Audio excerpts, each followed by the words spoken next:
beast of the human race killed off because it is unworthy of the gift of life. Well, folks, it's my solemn duty to inform you that this particular Nightfall track is taken from my own personal rip of the album. Since I was doing a live stream a while back, and someone was kind enough to inform me that Season of Mist reissued all the old Nightfall albums, which is really good news because I wanted to get those for years, and it used to be like the first 3 Nightfall albums, that shit's like $200 on Discogs. Wow, expensive!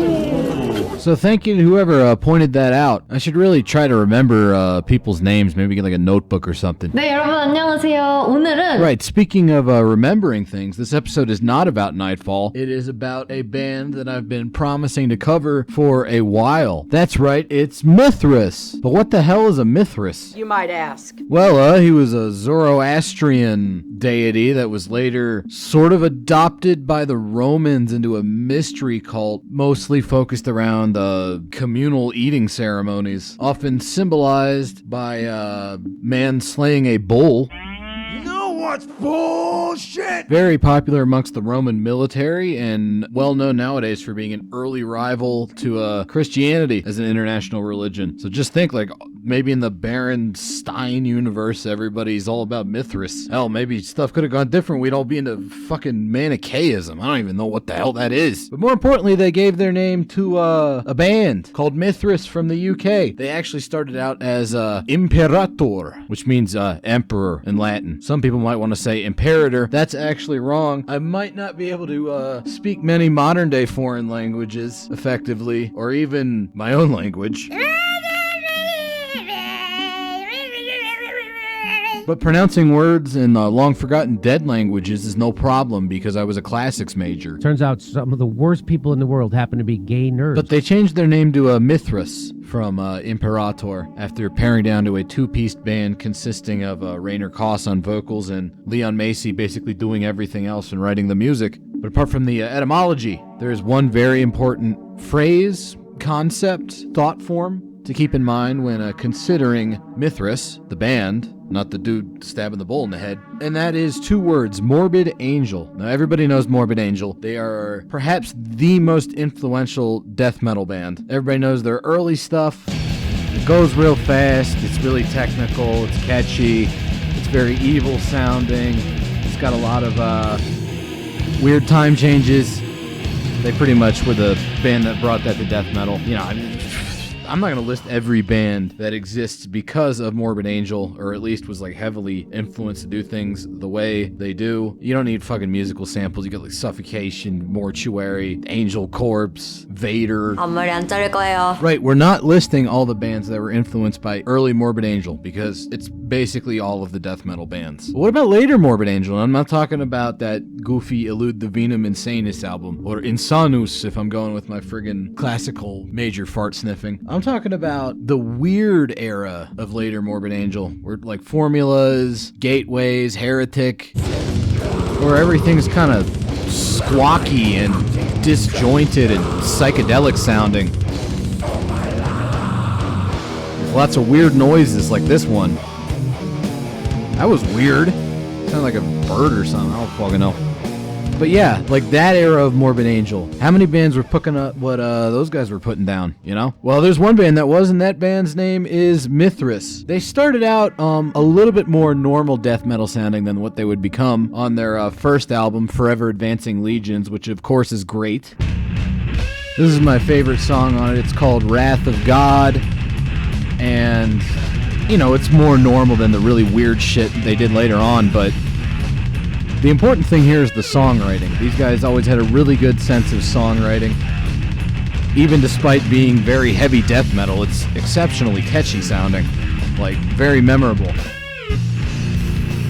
And then, not only is it catchy, it's also cleverly written.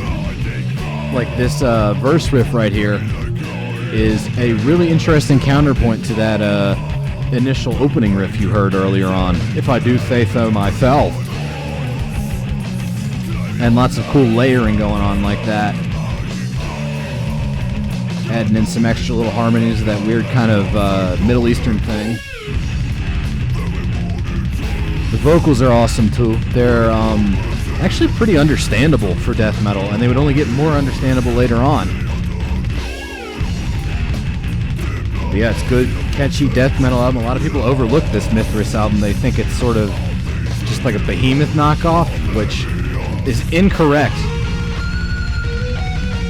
And at this stage in their career, they already had one of their trademark things, which was a very psychedelic Trey-Azekthothian method of lead guitar playing, which will of course become more important later on. But I found an interview with the band Mithras from the time that first Mithras album came out, and they specifically address concerns that they're like a Morbid Angel clone, and they're saying, well, I mean, not really. I mean, we like Morbid Angel, and it's pretty flattering to be compared to the best death metal band of all time, which is actually what they call them in the interview. But they said that song in particular was actually heavily influenced by Bal Sagoth, and you know what?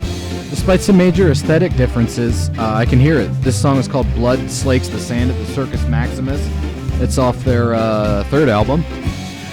And that sort of like weird groove riff and the way that they kind of bounce ideas off of it definitely brings to mind that particular Mithras song we were just listening to. So yeah, I think that's pretty interesting that they did that. In fact, I got into Mithras like way later.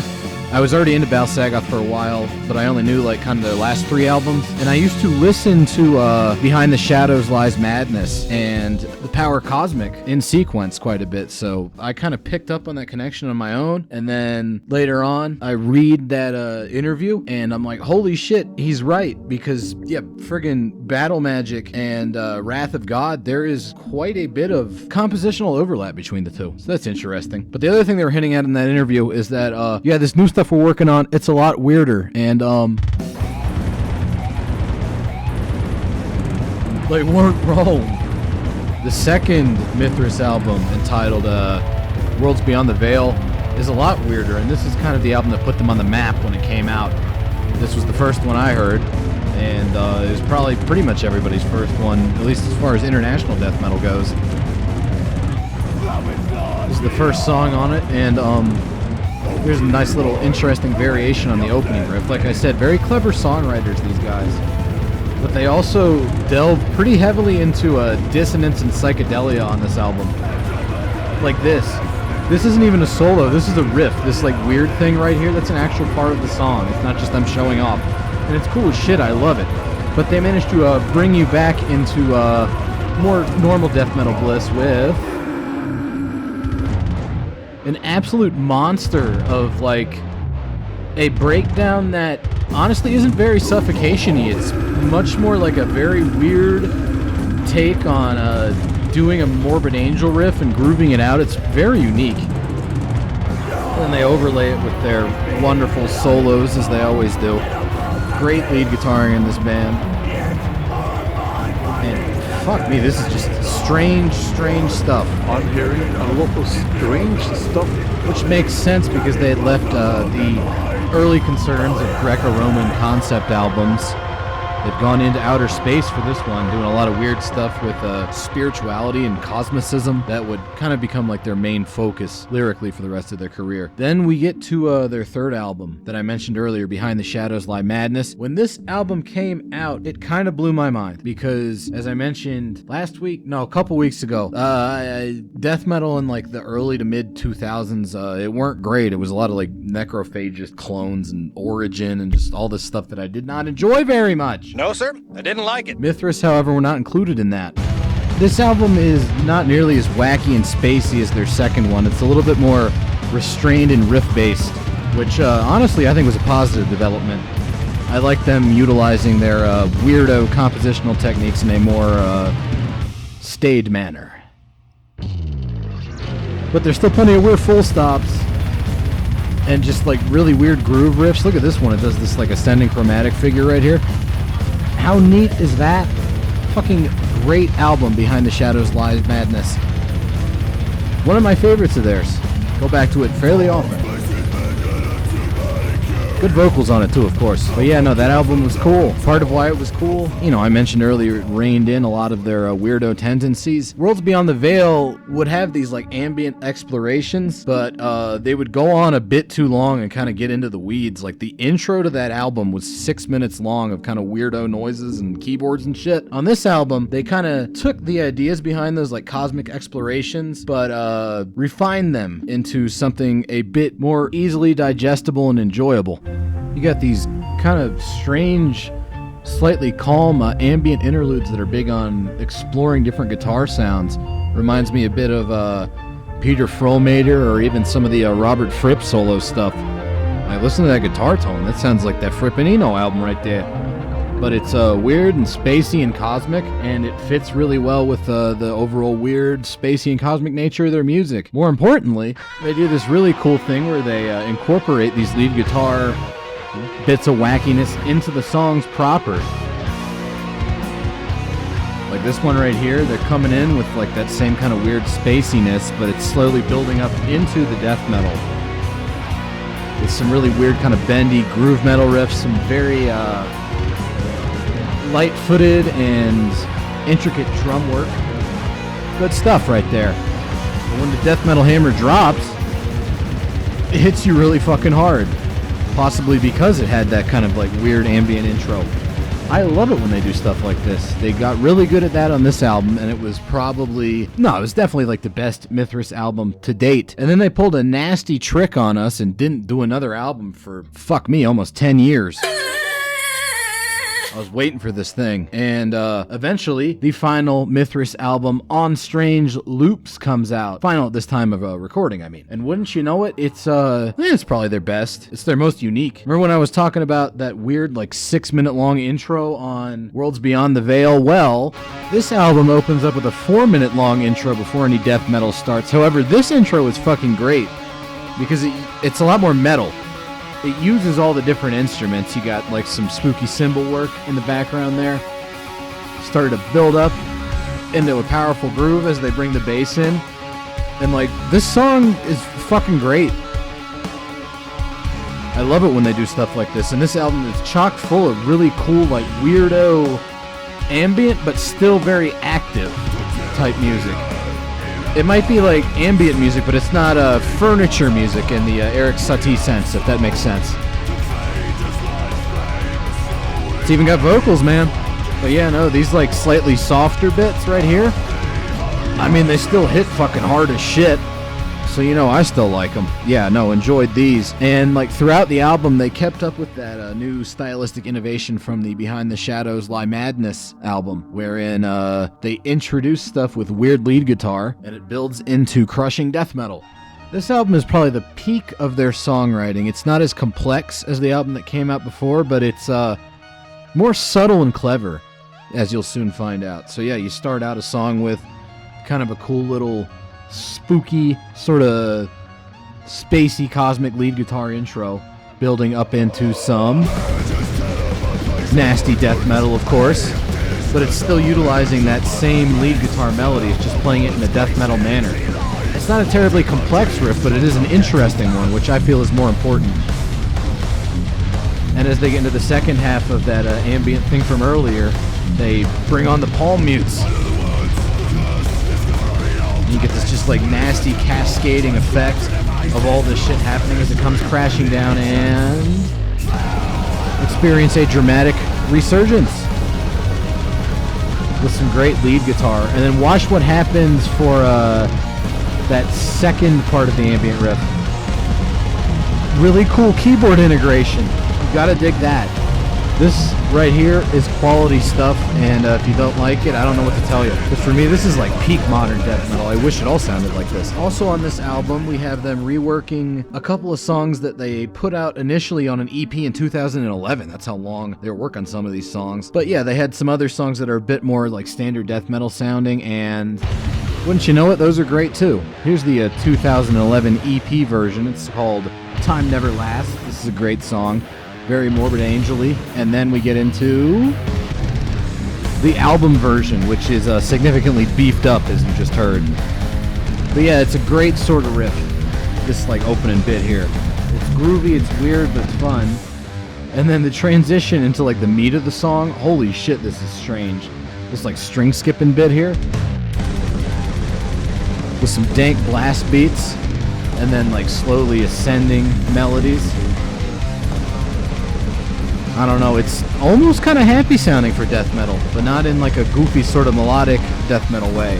This is like pure Morbid Angel-y, suffocation-y type shit, and I dig it. Although honestly, it's not really fair to compare them to any band at this point. This shit's so out there and just unique. This is Mithras. Nobody else sounds like this. And on the one hand, I'm kind of sad that there aren't a lot of bands that sound like this, but on the other hand, it's cool that Mithras has their very own unique sound at this point in their career. Right now, the band is actually just a solo project of Leon Macy. I hope I'm saying his name right, but he's still keeping it going, so hopefully there'll be some new Mithras. He's a very multi-talented individual. He's doing all those drums, all those guitars, all that bass shit. Also, he works as a producer and a session musician, and it was in his capacity as a producer that he ended up doing some work for another band that underwent a similar evolution. Also from England, we have Sarpanitum, and I feel like the reasons I enjoy Sarpanitum are so similar to the reasons that I enjoy Mithras that it would be a disservice to neglect them in this episode. So here we go. Like Mithras, they started out with kind of a historical concept. In this case, it's kind of like Babylon, Sumerian mythology type stuff, and it's pretty good. Sort of like a much more compositionally ambitious death metal era behemoth, if that makes sense. I remember a lot of Nile fans were into this band back in the day, but then... Was she a great big fat person? We get to their second album. Unlike Mithras, they did not abandon the historical concept. In this case, they're going more crusade-ish, but like Mithras, they got a lot weirder. There's a decent amount of black metal going on in this like middle era of Sarpanatum. We have Leon Macy producing it, giving it that weird sound. The riffs themselves are written by Tom Innocenti and Tom Hyde. Like Mithras, this is another band where it's a duo, and I can kind of feel Mithras's fingerprints on like the guitar layering here, and apparently Leon Macy did as well because he ended up joining the band for their second full-length album, and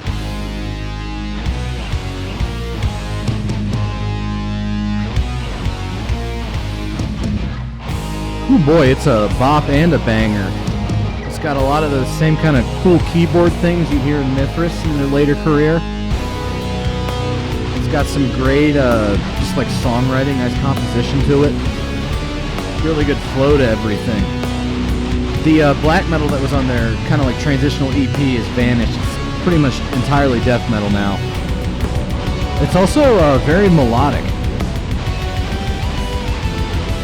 and memorable, and it definitely like grabs that Crusades vibe that they were going for. But it's also, you know, still pretty spacey and strange, which you would expect from a band that's pretty connected to Mithras. In fact, maybe this is like alternate universe Mithras, where they stuck with the historical concept in their first album. I don't know. But yeah, you gotta dig like the harmonies and everything going on here. Massive amounts of just tremolo picking. Great drumming by Mr. Macy. A lot of cool like 3/4 or 6/8 sort of like waltzy death metal on this. Very unique sounding. I don't hear people talk about Sarpanatum that much, and it's kind of sad because they're great. This is kind of like the second Mithras album in that there's a lot of collapsing into chaos, as we're about to hear. Yeah, collapses into chaos and then crawls out of the abyss with some really cool kind of triumphant sounding riffs. Check this out. That's good stuff. It's a little bit more traditionally melodic than Mithras, which kind of gives it that sort of epic historical character. Here's a dank solo. I've actually combined a couple songs together. The intro, Komnenos, and then the actual first song, Glorification on the Powdered Bones of the Dead, because they have like similar motifs that kind of link up. But yeah, no, that's Sarpanatum and Mithras. Check them both out. This is some of my favorite death metal, and I'll see you next week. Now it's just there. They just talk about whatever. There's no substance there. Like bands that promote sticking dildos in their ass or something like that. What's that? Is that culture? Is that today's culture? I think that's crap.